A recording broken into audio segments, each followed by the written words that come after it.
Do you remember the 9th November 1989? How did you hear the news? Where were you? What were your feelings that day? Yes, I remember very well. Of course, I was in Hamburg, which is not too far away from the former border within Germany. And of course, I sat before the television and looked and couldn't believe it, to be frank.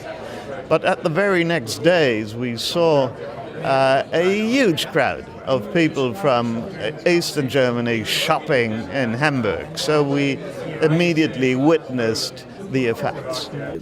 Suddenly, Kohl stand up and say to Mazowiecki, new Prime Minister of Poland, Mr. Prime Minister, I'm very sorry, but I have to postpone this visit because something is happening in Berlin.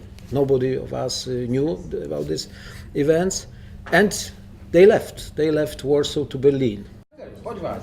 In that time I was in prison in Bratislava in Slovakia, and only on the second or third day I was becoming the newspapers, and I read in communist newspapers of Czechoslovakia about the event.